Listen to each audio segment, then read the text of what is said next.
अक्सर मैंने बच्चों को केवल मैथ सब्जेक्ट एक पर्टिकुलर मैथ सब्जेक्ट में फेल होते हुए देखा है, सप्लीमेंट्री आते हुए देखा है। और अगर आप इसमें थोड़ी कहने का मतलब अगर प्रॉपर प्रैक्टिस नहीं करते हैं तो फेल होते ही हैं।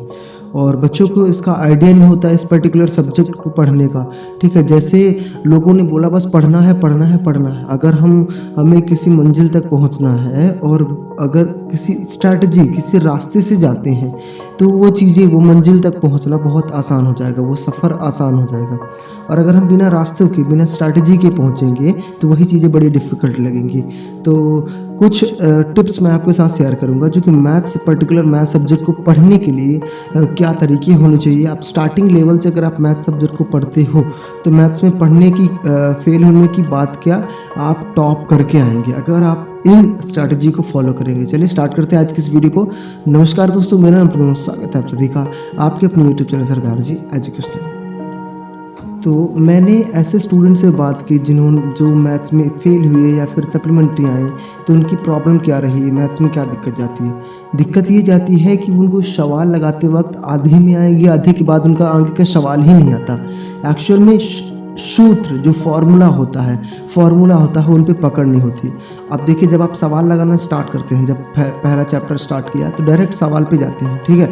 इसके बाद आपको सूत्र याद आता है। मैं क्या बोलता हूँ, आप फॉर्मूला को पहले याद कर लो। फॉर्मूला को याद करने का दो तरीका होता है, ठीक है। एक तरीका होता है सभी फार्मूलाज को इकट्ठा याद कर लो, एक लिस्ट बना लो फार्मूलाज की, एक सीट में प्रिंट कर लो जिसमें सभी फार्मूला होगी। एक होता है चैप्टर वाइज फार्मूलाज की, इस चैप्टर में कितने फार्मूलाज लगने वाले हैं, किन किन क्वेश्चन किन किन प्रश्नावली में लगने वाले हैं, किन किन एक्सरसाइज में कौन कौन से फार्मूला लगेंगे। तो उस तरीके से तो मैं प्रेफर करूँगा कि आप क्या करें कि हर चैप्टर का एक फार्मूला का अलग नोट्स बनाएं। मतलब एक नोट्स हो गई, एक चैप्टर में कौन कौन से फार्मूला लगने वाले हैं।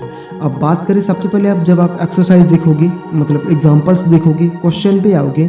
अब आप क्वेश्चन लगाने से पहले फार्मूला को जब आप अच्छे से पढ़ लोगे, अच्छे से पढ़ने का मतलब लिख के याद करना। क्या होता है ना कि फार्मूला हमें आसान लगते हैं और हम इनकी प्रैक्टिस नहीं करते। हमें लगता है कि अरे यार हो गया, धीरे धीरे करते आ जाएगा। ऐसा होता है, हमारे साथ भी हुआ था, क्योंकि हम सोचते हैं कि करते करते आ जाएगा, लेकिन नहीं। जब तक उसमें आप कमांड ना कर ले, जब तक फार्मूला आपसे अच्छे से ना आ जाए एकदम से, तब तक आप सवाल में ना पहुँचे। जब आपसे फार्मूला अच्छे से हो गया, सवाल में पहुँचोगे, 100% आपका सवाल अच्छे से जाएगा, क्योंकि फार्मूला से ही सवाल लगता है यार। और फार्मूला सही मतलब सवाल सही। तो एक सेपरेट नोटबुक बनाओ फार्मूला की, केवल फार्मूलाज की, और उसमें चैप्टर वाइज आपको फार्मूला लिखने हैं, ताकि एग्जाम टाइम में आपको रिवीजन करने में भी दिक्कत न जाए कि इस चैप्टर से इतने फार्मूला हैं, इस चैप्टर से इतने फार्मूले लगने वाले हैं। क्लियर। फिर जब आप सवाल लगाने बैठे, ओवरऑल ये कहें कि मैथ्स लगाने बैठे, तो स्टार्ट करें आप इजी क्वेश्चन से, ठीक है। मैं देखिए उन बच्चों को कंसर्न करके ये वीडियो बना रहा हूँ जो बच्चे मैथ्स में थोड़ी ज़्यादा ही वीक है, ठीक है। तो जब आप मैथ्स लगाने बैठे तो सबसे पहले इजी क्वेश्चन मतलब जो आपके फेवरेट क्वेश्चन है, जिन क्वेश्चन को आप कर लेते हो मैथ्स में, जो क्वेश्चन आपसे आसानी से आ जाते हैं, पहले उन क्वेश्चन को करें। इससे क्या होता है कि हमारा मोटिवेशन भी होता है कि हाँ भाई हमने ये क्वेश्चन कर लिया तो आगे के क्वेश्चन भी कर लूँगा, ठीक है। लेकिन अगर हम गलती करें कि सबसे पहले हम डिफ़िकल्ट क्वेश्चन कर लें तो हमारा मूड भी ख़राब हो जाता है। तो जो भी क्वेश्चन आगे करना होगा वो भी क्वेश्चन हम नहीं करते। तो सबसे पहले इजी क्वेश्चन करने का प्रयास करें आप। अब जब किसी सवाल में अटक जाओ तो उस सवाल को छोड़ दो, ठीक है, क्योंकि अगर आप उस सवाल पे अटके रहोगे तो और ज़्यादा इंडल्ज होगी। आपने देखा होगा जब किसी तालाब में पत्थर मारोगे और पत्थर मारने के बाद उसमें अपना चेहरा देखोगे तो नहीं दिखेगा, पूरा धुंधला दिखेगा, ठीक है। और कितना भी आप प्रयास करो, हाथ से मारे जा रहे हो, कितना भी करो, नहीं दिखेगा, धुंधला ही दिखेगा। लेकिन उसी की जगह अगर आप 5 मिनट 2 मिनट अगर आप वेट कर लें तो पूरा पानी शांत हो जाएगा और इसके बाद आप देखो तो अच्छा चेहरा दिखने लगेगा। एग्जैक्टली जब आप किसी सवाल में फंस जाते हो तो उसको बार बार कुदेरो नहीं, उसमें थोड़ी 10 मिनट के लिए छोड़ दो उस सवाल को, दूसरा सवाल करो। फिर इसके बाद जब आपका माइंड शांत हो जाएगा, फिर माइंड वर्क करना भी स्टार्ट कर देता है। इसके बाद उस सवाल को, पर्टिकुलर सवाल को लगाओ तो सवाल भी बन जाएगा। अगली चीज़ सबसे मोस्ट इंपॉर्टेंट है, आपको प्रैक्टिस डेली कर रहा है। देखिए कंसिस्टेंसी बना के रखना, ठीक है।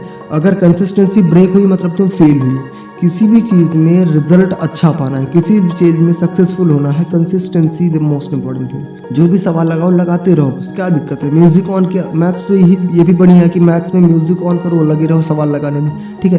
Consistency is very most important thing. देखिए हमारे यूट्यूब को भी अगर यूट्यूब में वीडियोज़ डाली हैं, अगर कंसिस्टेंसी हम बना के ना रखें, अगर टाइम से वीडियो ना डालें तो हमारा वीडियो भी ऐसे ही है, चैनल भी ऐसे ही जाएगा, ठीक है। तो ईच एंड एवरीथिंग सभी की बात है। अगर आप स्टडी में अगर आप ब्रेक कर देते हो, मान लो मंडे को पढ़ा, ट्यूसडे को पढ़ा, वेंसडे को आपने नहीं पढ़ा, थर्सडे को आपने नहीं पढ़ा, तो फिर इसके बाद फ्राइडे से पढ़ोगे तो थोड़ी मन चित्त थोड़ी भटका लगता है, ठीक है। तो कंसिस्टेंसी बना के रखिए कि डेली मुझे चाहे मैंने अगर मंडे को पढ़ा, ट्यूसडे को पढ़ा, वेंसडे को चाहे मेरा मन नहीं कर रहा तब भी एक सवाल तो लगाना ही लगाना है। मुझे लगना चाहिए कि मैंने एक दिन पढ़ा है, इस दिन मैंने स्टडी की है, ऐसा ना लगे कि खाली दिन चला गया है, ठीक है। तो कंसिस्टेंसी बना के रखो। और मैथ्स केवल प्रैक्टिस सब्जेक्ट है, जितना practice, as much as practice you will do, ठीक है। जितना ज़्यादा प्रैक्टिस करोगे उतना ज़्यादा परफेक्शन आएगा।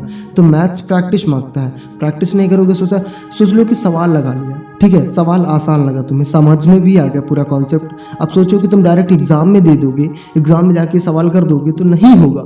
जब तक प्रैक्टिस नहीं करोगे तो नहीं होगा, तुमसे सवाल भूल जाएगा। बताया ना कि मैथ्स प्रैक्टिस का सब्जेक्ट है। तुम्हें एकदम खाली टाइम में अगर कुछ काम नहीं है तो सीधे प्रैक्टिस करते रहो मैथ्स की, दैट्स इट। तो कंसिस्टेंसी बना के रखें, प्रैक्टिस करते रहें, रिवीजन करते रहें। जो पढ़ना है, जो भी सवाल पढ़ते हो उनका रिवीजन करते रहो। आप वीकली मंथली रिवीजन करते रहो, क्योंकि एग्जाम में फेल होने का रीज़न केवल एक ही होता है, हमारा परफेक्ट रिवीजन नहीं होता, सफिशिएंट रिवीजन नहीं होता। किसी भी एग्ज़ाम को क्रैक करने के लिए उसका रिवीजन करना ज़रूरी है, जो भी आपने पढ़ा है।